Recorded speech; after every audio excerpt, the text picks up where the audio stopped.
Okay mga higala, kumusta maayong gabi kanyo tanan kamo nagapamati niini nga programa Jesus is our hope. Kini nga programa gipasugdahan kini sa inyo nga mga higala nga mga Seventh-day Adventist. Jesus is our hope.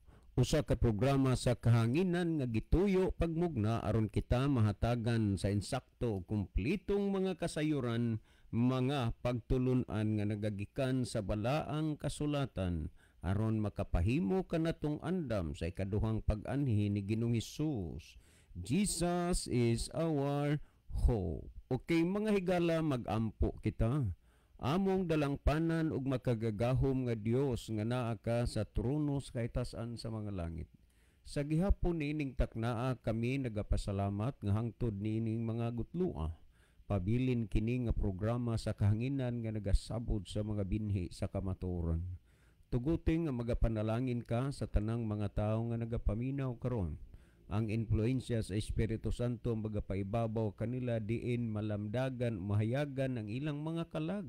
Og sila Ginoo imong tandugon ang kasing-kasing nga muduol aron mga laga diha kanimo. Among ikalipay ug pasalamatan ang imong paghatag ug pagtubag sa amo nga mga pagampo. Kining tanan among tuuhan ug lauman nga among madawat pinaagi sa pangalan ni Kristo nga among manluluwas. Amen. Okay mga higala, sa makausapa, welcome dinhi sa atong programa Jesus is our hope. Sa gihapon kami mapasalamaton kaninyo og dako sa inyong makanunayon nga pagsunod sa pagpaminaw niining programa sa kahanginan busa bisan ding dapita dinhi sa Pilipinas ngadto na sa mga nagkalain-laing dapit sa kalibutan nga nagsunod ning atong programa through Facebook Live.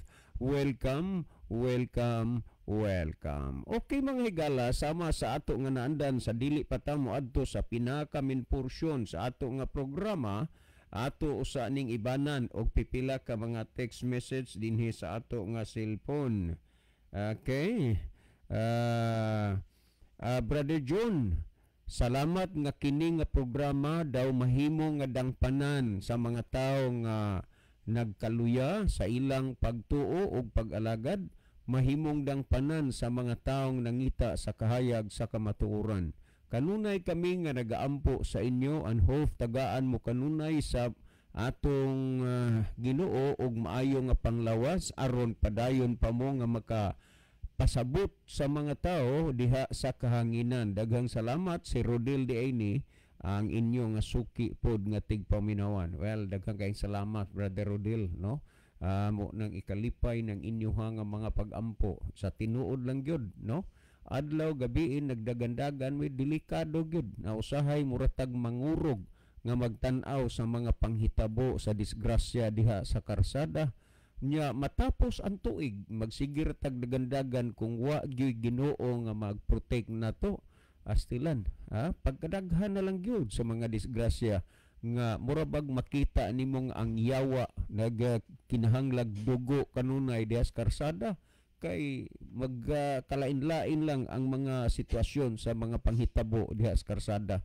Unya dugangan pa nga uwan init na dili tas Ginoo proteksyonan magsakita nya asa pamanta makakuan diri sa kahanginan og ingunana ang sitwasyon. Pero okay lang ang Ginoo na sayod na hibaloan ng tanan. Well, niya patay basahon na sir, pangutana ni. So, dili lang usa ta kay naa man tay pangutana nga tubagon, no? Okay, ato paning basahon. Ang maayo magud-ana, sir, kung kanang mga tawhanaa mo basa pa lang og Biblia, gamay na lang gyud unta kaayo ang butang nga di nila masabtan unsaon di manggudzad pod mo basa. Aw lagi mo bitaw na nga kining atong programa nagdasig ni kanunay nga mobasa gid sila Biblia, ha? Okay, so niapatay basahon. Brad John, doon ako'y amigo nagkaistoryahay mi aning inyuhang programa. Akong giingnan mas maayo tingali nga maminaw kaan ng programa kada alas 6 kay naa kay daghang makuha. Ingon niya, musugot ba kuno ka nga makigdebate sa imo ang CFD? Kung musugot kuno ka, kung musugot kuno ka, iyahang hangyoon ang CFD. Yes, 100% ay musugot ko. Pero na ako ihangyo nga kay dili man ni siya ang makigdebate. Murabag mangingon sad siya. Ang iyang ingnon, ang iyang kinahanglan dulon kanang pinakalabaw, pinakangilngig sa mga CFD. Kay aron mausa, kay daghan man ni sila, grupo man eh. May na nga kadtong pinakalabaw gid nila, kadtong pinakamaayo nila mo iyang hangyoon nga makigdebate. Okay kay ko ani 100%. Kay kung ano po bisag kinsa lang po din ha, kuan ra bagid ni sila maggara-garaon ra bagid kay ni parte nig debate niya, bisag ginag-ulaw na kay malat ani ang ilang ipanabi sa social media o mga tuskuan sila ginindaog nganong dili man takaybaw may magingwa gid ta ani nila mag-agi pila na ka mga CFD atong naagian sa bisan diin nga lugar unya mo lagi na ang ilahang kuan nga sila gyud moy nidaog busap ayaw lang gyud og si Piata nga ang ipahangyo sa iyaha kanang pinakalabaw sa mga CFD unya ug unsay update gani unya pahibaw ako chati ko o tiksi ko kay aron nga masabutan pero kini nga programa wa gyud ni naghandom nagdasig og debate ang gihandom ani og ang gidasig ani mao ang pagsusi sa mga pulong sa Dios aron kita magiyahan ngadto sa kaluwasan. Okay, last text nga atong basahon. Sir, pangutana gihapon. So, di lang usa tani no. Kay naa naman tay pangutana nga atong tubagon. Okay, Kuya John, maayong hapon. Mo-greet lang kog happy birthday kang Lolo. Buni, Lo. Happy birthday ni Mulo. Maayo sad paminaw. Salamat Lo. Sige nagagpaminaw aning programa ha. Salamat sa pagbasa kuya. Okay, salamat pod. Salamat pod. Okay, si Brother Libby sa dili pa magaiban og pipila ka mga text message diha sa iyang cellphone. Mas may siguro Brother Libby nga imong malili diha ang ato nga monitor aron atong mahibaluan kung diin gikan ni ang ato nga mga pinalangga nga mga viewers. Okay, maayong gabi mga higala, amo mga suki, mga pinalangga na mo nga tigpaminaw, kutob sa naminaw karon. Amo kamong gina-welcome ni ini nga tulumanon. Jesus is our hope. Makahimo kamo sa pagpadangat og mga importante nga mga mensahe. Pwede maka-text mo sa amo nga mga number ni Brother John nga kanunay namo nga gipahibalo nga na ninyo. O pwede ari mo sa comment section nato sa Facebook no sa DYCM Bugo Adventist. Naamoy mga pangutana sab amo sa nang ikalipay, naamoy mga dugang tubag sa pangutana nga pagahisgutan, mas labi sang maayo makatampo mo higala. Kung naman mo mga reactions ba tungod kay wala kayo masabti, mga follow up, so ato na nga gikalipay sa pag dawat din sa atong programa kay aron matagaan na natong pagtagad no. So ang ato nga bises sa ato nga pagtubag sa pangutana ato yung ibasis Biblia kung nanghaom ba tungod kay kitang tanan nagtuo man gud ta nga ang Biblia pulong sa Ginoo. So ang ato mga pagtubag based on the Bible mga higala. Okay nga atong pahinuduman ang atong mga viewers, atong mga listeners, mga followers sa ato nga live broadcast sa Facebook. Palihog no atong i-share mga higala ngadto sa ato mga friend ang ato nga programa.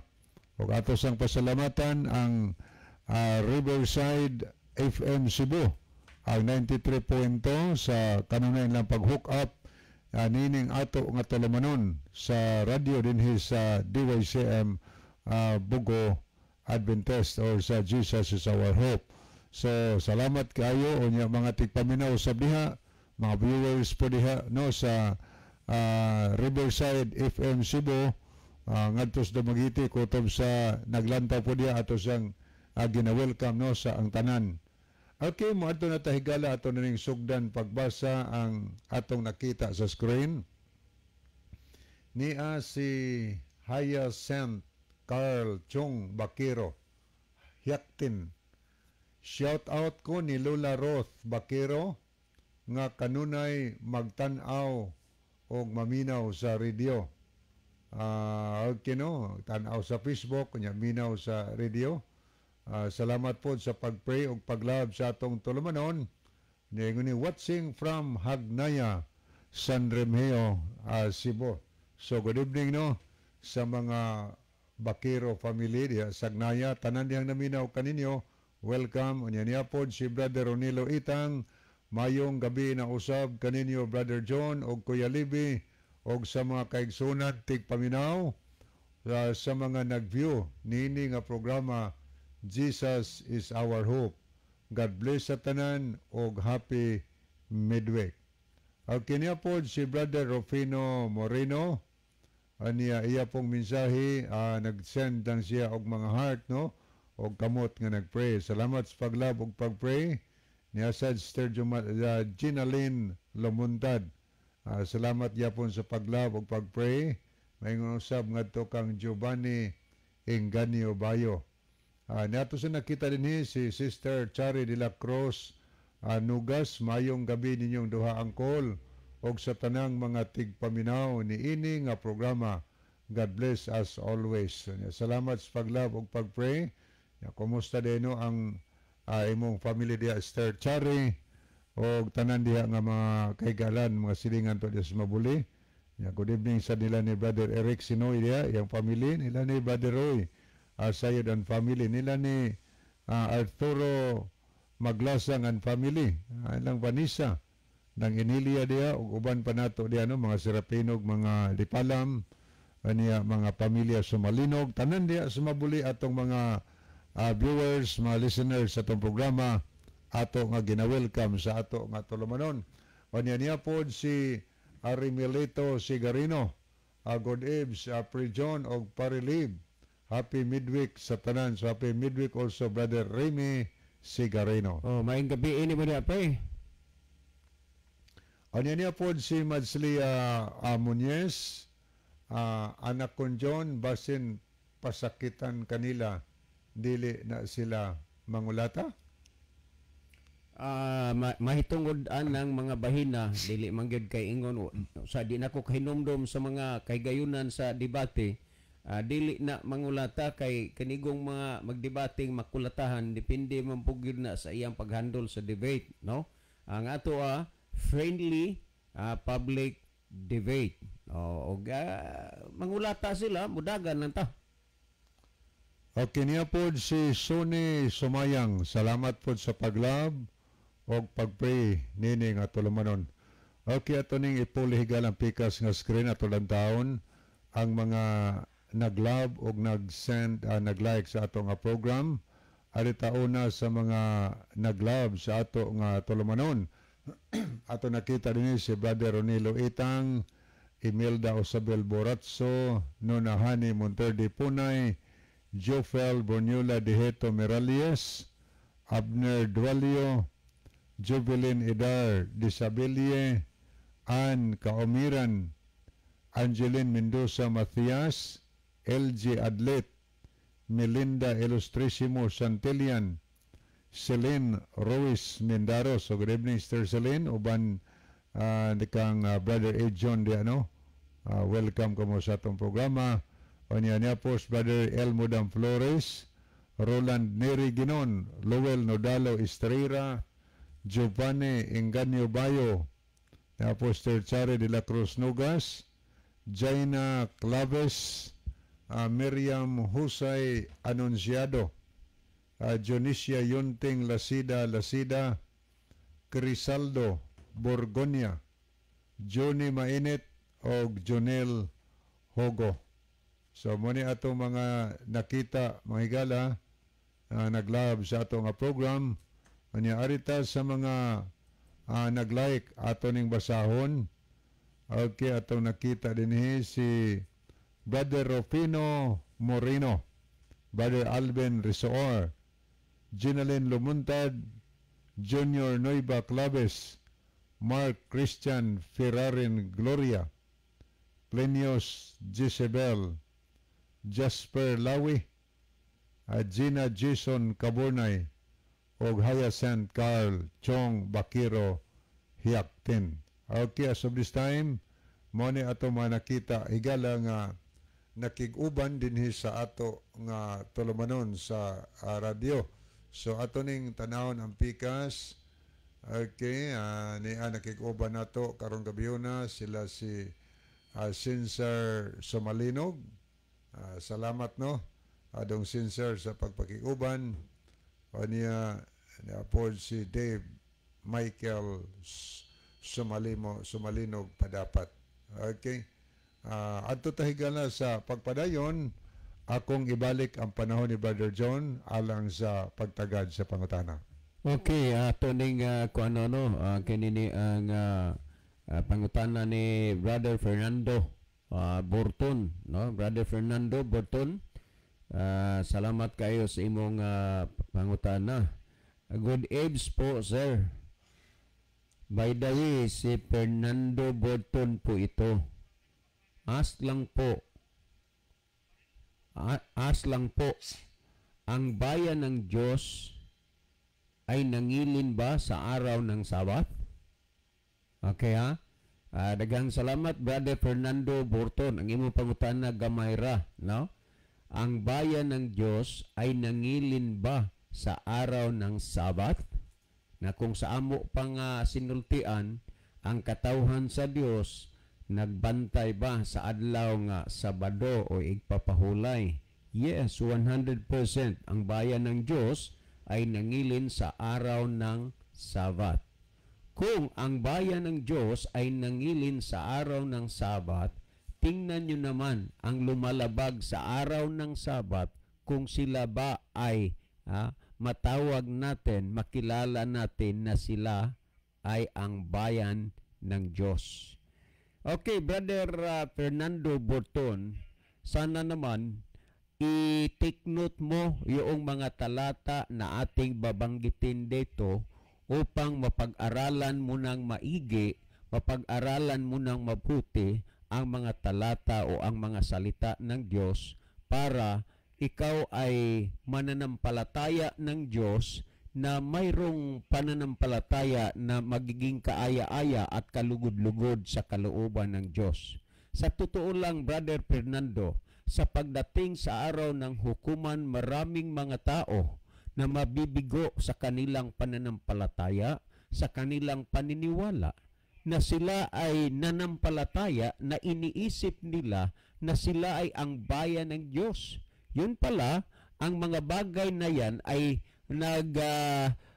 ang mga bagay na yan ay isang kabiguan pagdating sa araw ng hukuman dahil ang kanilang tinutupad at sinusunod ang kalooban ng kanilang mga leader ay hindi ang kalooban ng Diyos.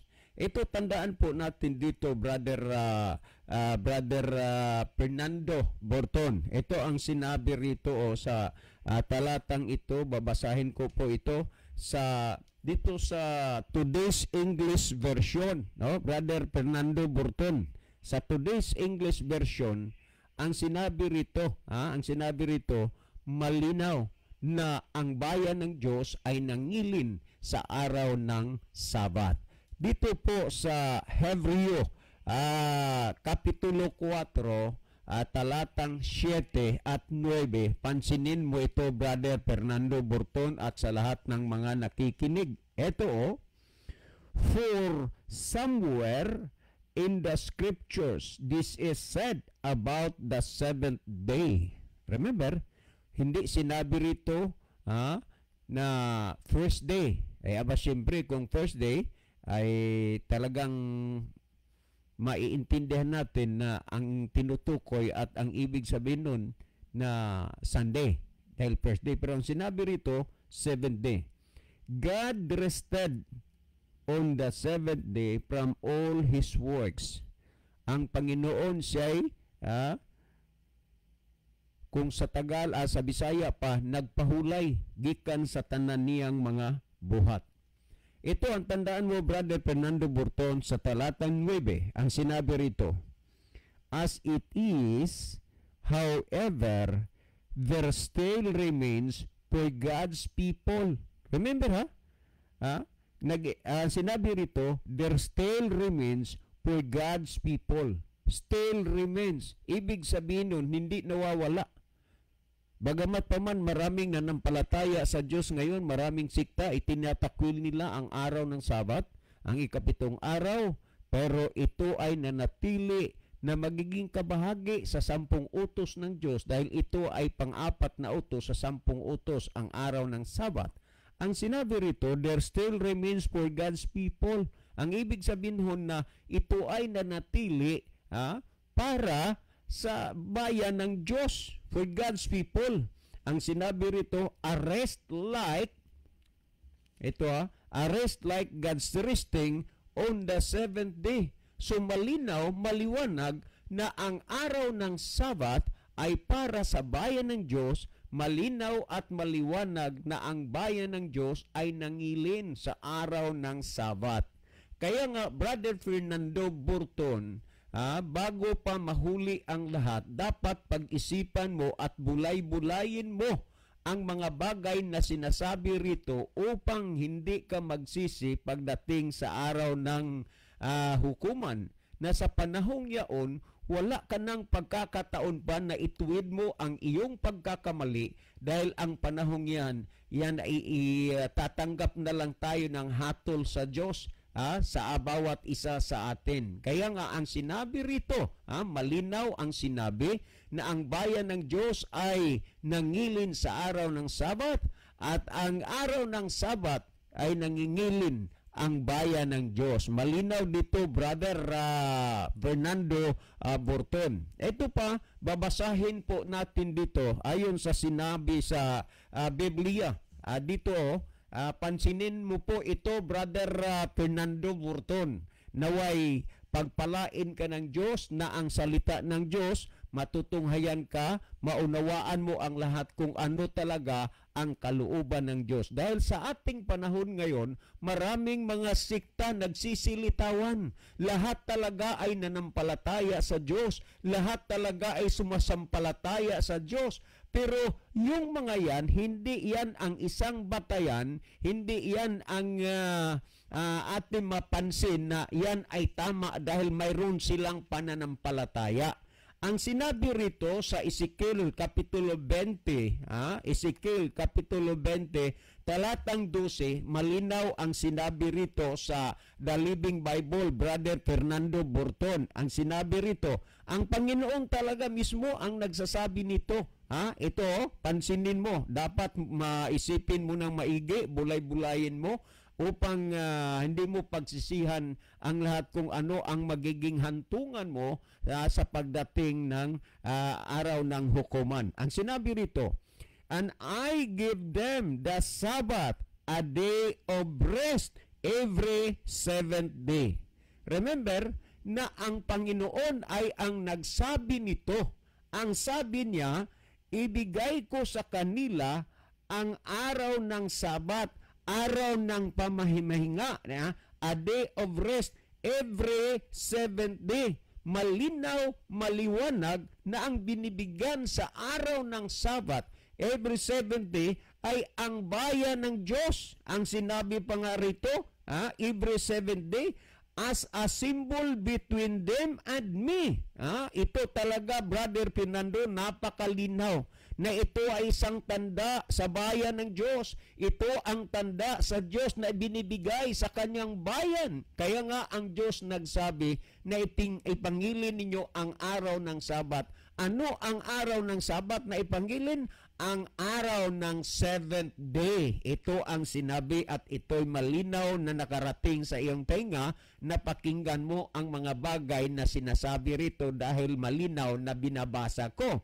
Ang sinabi pa nga rito, kung ituloy po natin, to remind them that it is I, the Lord, who sanctifies them, that they are truly my people. Malinaw, maliwanag, Brother Fernando, na ang inaangkin ng Diyos na kanyang bayan ay ang nangilin sa araw ng Sabat, araw ng 7th day. Kaya nga wala ka nang dapat pa na para bagang gumagawa ka na lang ng isang bagay na gagawin mong sangkalan, gagawin mong reason na upang ikaw ay hindi tumutupad at hindi mangilin sa araw ng Sabat. Kung sa bagay, hindi ka naman pinipilit kung ayaw mong maniwala, kung ayaw mo itong tatanggapin, kung ayaw mo itong sundin. Ang mahalaga, bago ang lahat, narinig mo, nalaman mo ang mga bagay na ito na ang araw ng Sabat, ito ay tanda sa bayan ng Diyos. Malinaw ito, Brother Fernando Borton. Ito pa, kung papansinin mo, kaya nga sinabi ko kanina pa, kung maaari lang i-take note mo ito upang ma-review mo at malinaw na madali mo lang na mapag-isipan at mabulay-bulay ang magandang mga bagay na ipahiwatig ng Diyos sa bawat isa sa atin. Sa totoo lang, Brother Fernando, ang Diyos hindi namimilit. Itong programang ito, walang taong pinipilit na sundin nila kung ano ang sinasabi dito ng Diyos. Dahil ang gusto ng Diyos na kusang loob tayong sumusunod at sumasampalataya ng Diyos upang tayo ay magiging handa sa kanyang pangalawang pagparito. Ito po, Brother Fernando Borton, sa Isaiah 56, talatang 6, malinaw ang sinabi rito sa The Living Bible, "Blessed is the man." Ang sinabi rito, man, ay ibig sabihin ng tao. Kung puntahan natin saglit ang Griego, ang ibig sabihin nitong man sa Griego ay anthropos, all mankind of all races of people. Dahil may mga tao ngayon, may sikta ngayon, may mga taong nangangaral na para sa kanila ang araw ng Sabat ay para lang sa mga Hudyo, para lang sa Israel, at di naman tayo kaaya-ayan yan sa araw ng Sabat. Pero ang sinabi rito, man ang sinabi. Kaya nga, kahit ano pang rasa, Hudyo ka man, Israelita ka man, Pilipino o Amerikano, basta man o tao, mayroon kang karapatan na sundin at tanggapin mo ang araw ng Sabat bilang ito ay tanda sa bayan ng Diyos. Ang sinabi rito, "Blessed is the man who refuses to work during my Sabbath days of rest, but honors them, and blessed is the man who checks himself from doing wrong." So malinaw, Brother Fernando, na ang bayan ng Diyos ay nangilin sa araw ng Sabat. Pero bakit ba ang karamihan ngayon? Bagamat pa man maraming mga sikta na sila'y nagpapatunay, sila'y nangako na sila ay bayan ng Diyos, sila ay sumusunod sa Diyos. Pero kung pansinin natin ito, ang mga bagay na ito, malinaw na linabag nila ang araw ng Sabat. Na kung tutusin, ang Diyos mismo ang may sabi na binibigay niya ang araw ng Sabat every 7th day upang ito ay magiging tanda sa kanyang bayan. At sinabi na kanina sa talatang binabasa natin sa Hebreos 4:9 na still remains for God's people. Kaya nga malinaw, Brother Fernando, na ang bayan ng Diyos ay nangilin sa araw ng Sabat. Pero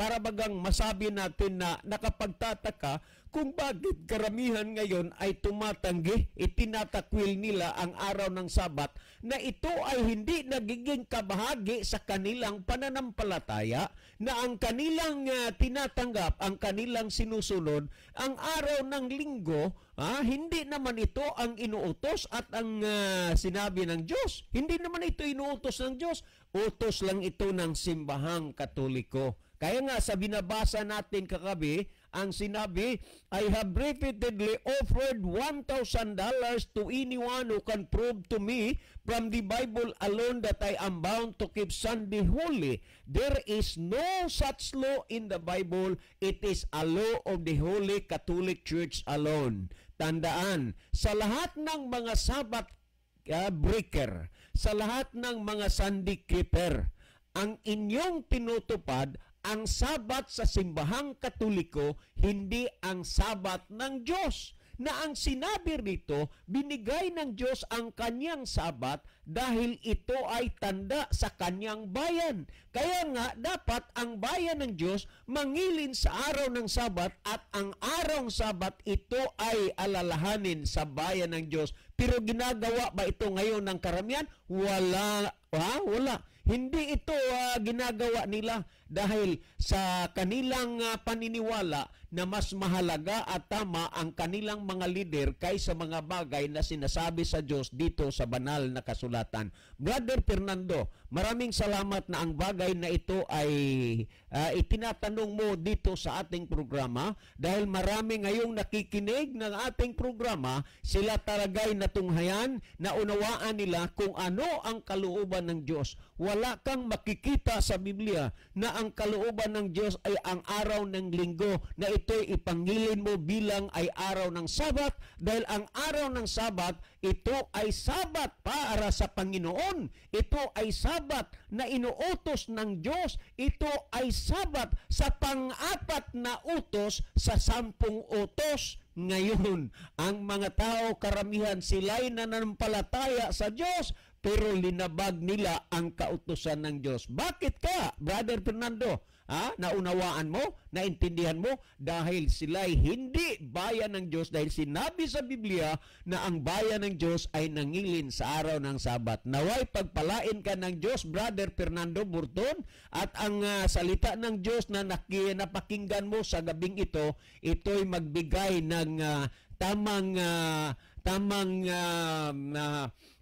tamang paraan sa ating pananampalataya na habang tayo'y nag-antay sa pangalawang pagparito ng ating Panginoon Hesukristo, mananampalataya tayo sa Kanya na tuparin at sundin natin ang lahat ng Kanyang mga kalooban at sa pagparito ng ating Panginoon Hesukristo kasama ang Kanyang mga anghel sa langit, tayong lahat ay magiging handa at makasama tayo doon sa kalangit na bayan. Brother Fernando, maraming salamat po. Naway pagpalain ka ng Diyos kasama ang lahat ng nakikinig sa programang ito. Si Brother Libe, Brother Fernando, magbigay din naman ng dagdag, dugang pagpasabot ni ining mga bahina. Brother Libe?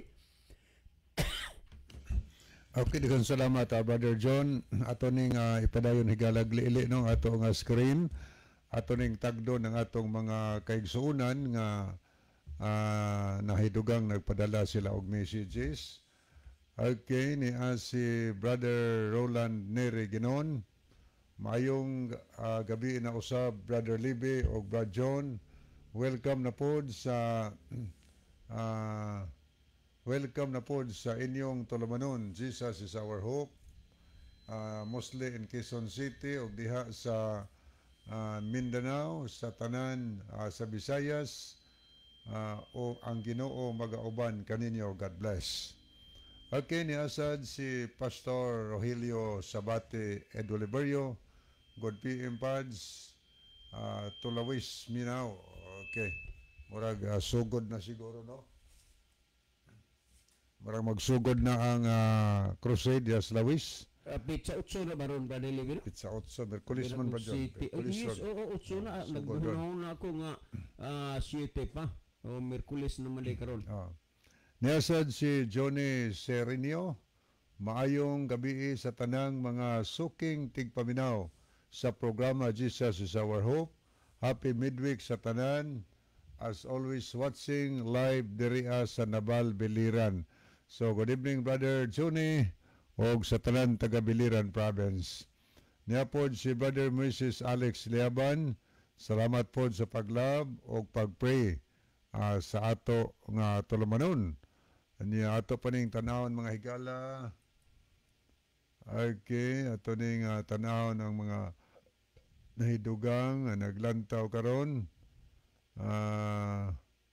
Niya si Jasper Lawi, Plinius Jezebel, niya po si Brother Aniceto Preselias, nakikuban sa nato, niya arita sa pika sa tuning tanahon, tapos Oliver Kingijen, Emelda Boratso, niya asad si Scout Ranger Senior, okay, niya po si Nathalia De La Rama, Melinda Santillan, niya po si Dodge Nogas, Ryan De La Cruz, Maridel De Erio, niya po si okay, mo niya ito mga nakita higala.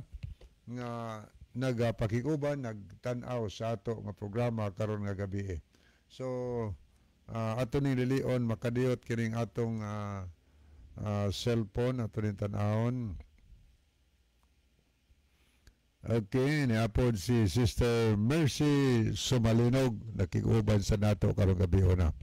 Okay, pwede mo gyapon higala makapadanga tong mga dugang tubag sa pangutana nga ato nga gituki karong gabi na. Yun sa to paghanay, Brother John? Ang iyang pangutana, Brother Libby, na ang bayan ng Diyos nangilin ba sa araw ng Sabat? Okay, salamat kayo sa pangutana, no? Ang mga katawhan sa Dios nagbantay ba sa adlaw nga igpapahulay? Mao nay pangutana higala. Nagbantay ba ang mga katawhan sa Dios sa adlaw nga igpapahulay? Siyempre, kay kana nga adlaw nga pahulay higala, gihatag na sa tao ug ang tao nga mudawat niya ng adlaw nga pahulay, matawag na siya katawhan sa Dios. Tanawon na ko nato ang Ezekiel Kapitulo 20. Anya Ezekiel Kapitulo 20, anya versikulo 12 og 20. Paminawan niyo atong basahon ang Bible mga higala. Iyon sa pagsulti dinhi kung ang katawhan sa Dios nagbantay ba sa adlaw nga igpapahulay. Kung namoy Biblia, tanawan ninyo diha sa Ezekiel 20, anya 12 og versikulo 20. Mao ni atong nabasa, labot pa usab gihatag ko kanila ang akong adlawng igpapahulay aron mahimong usa ka timaan sa taliwala kanako og kanila aron sila makaila nga ako masihuba nga nagbalaan kanila. Anya gaingon dinhi ang bersikulo 20, og balaan na ang akong adlaw nga pahulay og sila mahimong usa ka timaan sa taliwala kanako og kaninyo aron kamo makaila nga ako mao si Jehova nga inyong Dios. So dinhi atong nakita higala nga ilhanan di ay ni sa katawhan sa Dios ang adlaw igpapahulay. Hinatag na sa Dios kaya ato nabasa gihatag ko kanila, kini kanila iyan ang katawhan, ang akong adlaw igpapahulay. Kang kinsang igpapahulay gihatag sa Dios sa tao. Ato nabasa ingon ang Dios nga ang akong adlaw igpapahulay. Ako kining gihatag kanila. Kisa ni kanila iyang mga katawhan. Unsa may rason nganong gihatag man sa Dios ang igpapahulay siyang katawhan? Sa atong nabasa diri sa 20, matod pa, aron kamo makaila nga ako mao si Jehova nga inyong Dios. So nagpasabot lang na nga ang nagbantay sa adlawng igpapahulay Sabado maoning mga tawhana ang tinuod na kaila sa Dios. Kung wa pa nagbantay sa adlaw nga pahulay sa Ginoo nga iyang hinatag, dili ta tinuod na kaila sa Dios. Ang nakaila sa Dios kadto lamang mga tao nga midawat og nagbalaan nagbantay sa adlawng igpapahulay sumala sa ato nabasa. So ang Dios gidi ay maoy naghatag nini sa iyang katawhan. Unsay gihatag niya ang igpapahulay. Kang kinsa ni igpapahulay giangkon sa Dios, akong adlawng igpapahulay gihatag ko kanila, hinatag sa Ginoo. So kay hinatag man is Ginoo aton dawaton. Unsa man ang adlaw hinatag sa Ginoo. Matod pa sa English sigala sa Ezekiel 20:12, and I gave them the Sabbath a day of rest every seventh day. Seventh day, kada ikapitong adlaw gihatag na sa Dios kada ang ikapitong adlaw gihatag nas Dios sa iyang katawhan aron mahimong timaan taliwala sa Dios ug siyang katawhan. Tinuod ba nga ang Dios nagbantay sa adlaw ikapito? Gipahulayan ba sa Dios ang adlaw ikapito? Henesis 2:2 ug 3. Og sa adlaw nga ikapito natapos sa Dios ang buhat nga gihimo og mipahulay siya sa adlaw ikapito. O sa adlaw siya nagpahulay? Adlaw ikapito nagpahulay ang Dios gikan sa tanan niyang mga buhat nga iyang nahimo. Ang una di ay nga nagbantay sa adlaw igpapahulay ang Dios mahigala nga mao'y nagbuhat sa langit, sa yuta, sa dagat o sa tinubdan sa mga tubig, nagbuhat sa tanang mga butang. Nahuman niya sa unom ka adlaw, adlaw ikapito, nagpahulay siya. Ato yung continue basa. Ang 3, og gipanalanginan sa Dios ang adlaw ikapito, Pilimiro, iyang gipahulayan ang adlaw ikapito, ikaduha, ato nabasa diri, og gipanalanginan sa Dios. Tiyan mo na, pagkanindo tanaw. Gipanalanginan sa Dios ang adlaw ikapito. Wa, mag-ingon number 1. O niya, sunod, ikatulo. Ingon din og nagbalaan niini.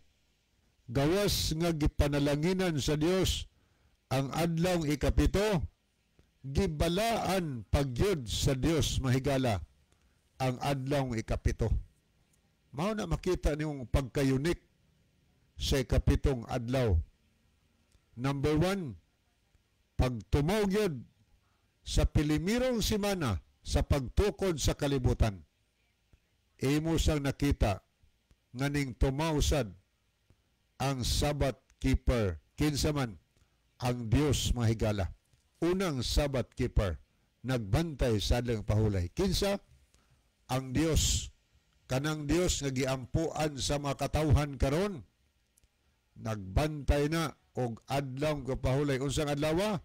Dili unang adlaw, dili ikaduha ngadto sa ikaunom, kundili ikapitong adlaw, ang adlaw nga gibantayan sa Dios mga higala. Kining ikapitong adlaw sa Ginoo nga gibantayan. Unsa ning adlaw? Sabado ba ni? Atong tanaw ng Biblia. Dirita magbasa sa the official Catholic version. Anya kini nga Biblia gikan sa Latina Vulgata nga gibinasaya gihubad ni Monsignor Yap og ang imprimator mao si Cardinal Rosales. Mao ni atong mabasa sa 11. Kay sa unom ka adlaw gibuhat sa Ginoo ang kalangitan og ang yuta og ang dagat og ang mga butang nga anaa kanila. Og mipahulay sa ikapito ka adlaw. Bantay ha? Kung sa adlaw ning pahulay niya sa ikapito ka adlaw. Nagbuhat siya unom ka adlaw. Ikapito nagpahulay siya. Ingon ito nabasa. Og mipahulay ang Dios sa ikapito ka adlaw. Tungod nini, gibendisyonan sa Ginoo ang adlaw sa Sabado og misantos kaniya. Tiyaw mo na, kalaro ha? Usang adlaw ang adlaw nga gibendisyonan sa Ginoo, gipanalanginan, gipahulayan, adlaw Sabado mga higala. So gipinaw o giklaro kung unsang adlaw ang adlaw nga gipahulayan, gipanalanginan o gibalaan sa Dios mga higala. Walay lain kundili ang adlaw nga Sabado. So, klaro kaya, wa mag-ingon ang Domingo mo'y gipahulayan, kay unang adlaw na. Wa mag-ingon ang unang adlaw, gipanalanginan. Wa mag-ingon Biblia, gibalaan ang nahaunang adlaw. Ang ikapitong adlaw ra yun, gipahulayan sa Dios. Muna gitawag og adlong igpapahulay sa Ginoo. Og kining igpapahulay sa Ginoo higala, mao ni igpapahulay ang gihatag siyang katawhan, katong atong gibasa ganiha. Og labot pa usab gihatag ko kanila ang akong adlong igpapahulay. Aron kini mahimong usa ka timaan sa taliwala kanako o kanila. Ilhanan di na. So kung gusto tang mahimong katawhan sa Ginoo higala, magbantay ta sa adlaw Sabado nga adlaw nga pahulay. Hinatag na sa Dios. Nindot ka ng hinatag sa Ginoo. Nindot ka ng hinatag sa Dios. Ang Sabado hinatag sa Dios. Ang Domingo kasi naghatag na si Constantino Pelimiro niya gi-aprobahan po sa Catholic Church nga maoy ilang iilis sa adlaw Sabado. Hinatag sa tao ang Domingo, samtang ang Sabado nga ipapahulay hinatag sa Ginoo. Atong tanawon ang Biblia, kung kining ipapahulay pinuod ba nga alang ni sa katawhan sa Dios. Sa atong mabasa sa Hebrehanon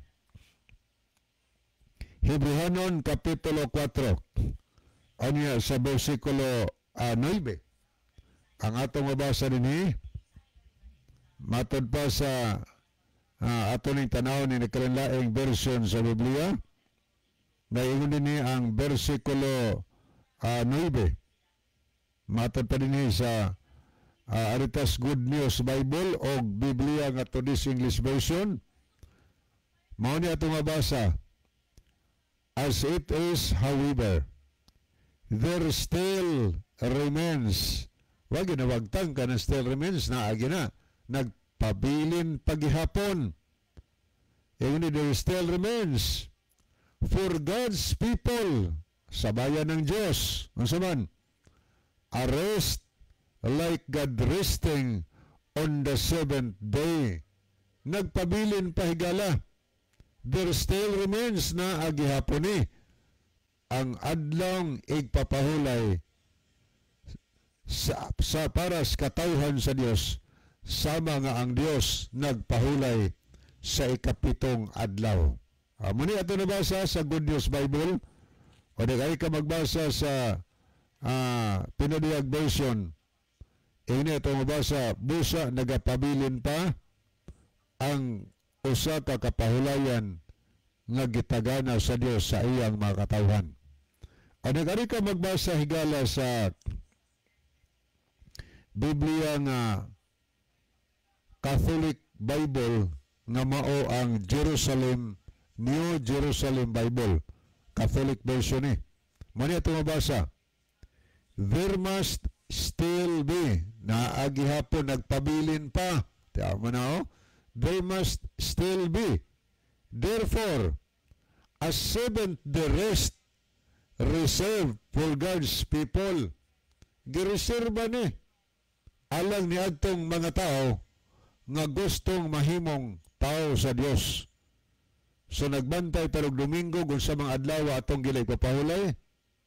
Higala nagpabilin pa ang adlaw Sabado. Hinapay gireserba ang Ginoo adlaw Sabado para sa mga tao nga gustong mahimong tao sa Dios. Busa samtang may panahon pa, napay gireserba ang Ginoo atong ilisdan ang atong ipahulay karon nga di sakto. Atong ilisdan og ipahulay nga sa Biblia. Bible based gud ta. Muna ito nabasa higala. Atong ilisdan og adlaw nga pahulay sa Ginoo. Kay nagpabilin pang adlaw Sabado ang 7th day alang sa iyang katawhan. Unang maniguro ta nga mahimot ang iyang katawhan. Hinungdan ang Diyos nga 11. Nagingon din ang atong mabasa. Kay ang mahisulod ngadto sa kapahulayan sa Dios muundang sa iyang mga pagpamuhat. Maingon sa pag-undang sa Dios sa iyang mga buhat. Ang katawhan des Ginoo nga musulod sa kapahulayan sa Dios muundang sa iyang mga buhat. maingon sa pag-undang sa Diyos siyang buhat. Maingon gani, ikapitong adlaw matuning undang ang Diyos, maingon gani, mausa diyang katawhan. Sa ato pa gusto day ang Diyos, na siya may atong amahan, kita mga anak man ta niya, gusto niya nga ang amahan nagbantay masadang Sabado, iya po ning gihatag siya mga anak na himong inheritance po ba? Ma-inherit po nato siya gihatag nako ninyo. Ang akong adlaw paulay gipasulod nako na ninyo. Og kini himuon ako ning timaan nako og sa akong mga katawhan. Igala mo na usa ka solemne kayong hinuktukan nato. Wa ta nagtumo-tumo dinhi. Biblia ang atong gibasa. Og ang Biblia pulong nas Ginoo nga nagtudlo natos kamaturan di na tiyaw-tiyaw higala. O niya gani kung atong basahon ang versikulo 11 ni ay agda nato matapas 11. Busa kinahanglan panlimbasugan ta ang pagsulod sa maong kapahulayan aron walay usa kanato nga mamatay tungod sa pagkamasupilon. Giagda kahigala, giagda ko kitang tanan giagda ta. Sa dihang nasabtan nato nga adlaw dayong Sabado, original nagpahulay ang Dios, gihatag siya sa mga katawhan, gihimong timaan tali sa Dios og sa iyang mga katawhan. O diya nagpabilin pa ni sumastong gibasa ganiha, there still remains for God's people a rest like God resting on the seventh day. Nagpabilin pa hangtod karon para rin sa taos Ginoo. Way labot ang di may mong taos Ginoo. O niya, yun ang 11. Busa kinahanglan panlimbasugan ta ang pagsulod sa maong kapahulayan. Lisod ba yan? Ay, no? Kay mauwa man na primero. Sandicaper ka, labi nagnakay mga paryante, mga igsoon, imong mga suods kinabuhi, mga kauban nimo nagbantay sa Domingo, maikog ka. Pero ang tambag sa Ginoo nato ro gabiuna na yun ang 11, panlimbasugan ta ang pagsulod sa maong kapahulayan. Dawaton ta na panlimbasugan nato higala. Di ta mauwaw. Kanaari ba ingon si Ginoo sa libro sa Mateo, kung ikaulaw nato siya atubangan sa mga tao, ikaulaw sabta niya pagsugilon siyang amahan sa langit. Dito magkaulaw. Duol ta, alagad tas Ginoo, sagupon nato ang kamaturan. Ngayon, matapas na nabasa rin ang tao di ay dili man limbasog sa pagsulod sa kapahulayan nga hinatag sa Ginoo. Ang giingon sa Ginoo, mamatay siya sa iyang pagkamasupilon. Nagkahulugan na higala ang tao di magbantay sa adlaw Sabado, masinupakon siya, masinupilon siya. O kung saon maning masinupilon higala masinupakon sa los katapusan. Ang yawa, maumay naburuan masinupakon, kay San Juan 3:8, nagpadayon siya pagpakasala sukad pa sa sinugdan. Ang tao po nagpadayon pagpakasala iya si yawa, masinupakon ang yawa. So sa dos katapusan, sa pinadiyag 20 versikulo 10, itambog si Satanas sa impernos kalayo. Og ang mga biktima niya, kadto sang mga tao, nga way timaan gikan sa Dios kay gisalikway or wa tumana ang igpapahulay. Unang atong agdas matagosa, atong dawaton kuno sa sugos Ginoo aron maandam ta siyang pag-ani. Okay, nato nakita si Sister Lohira Tirana, niapon si Brother Jimmy Monte Alto, niapon si Eleuterio Lagarisa, Ryan de la Cruz. Okay, no? Datay panahon sa pagbasa. So, sa di pa hingpit apuson itong tulumanon niyang atong theme song. Kaya higala magambo kita, dalang tanan ug magkagagahom ng mga Diyos, dagang salamat sa kalapusan sa imong pulong, panalangin ni ang tanan ng inaw, dadaas pagkakas.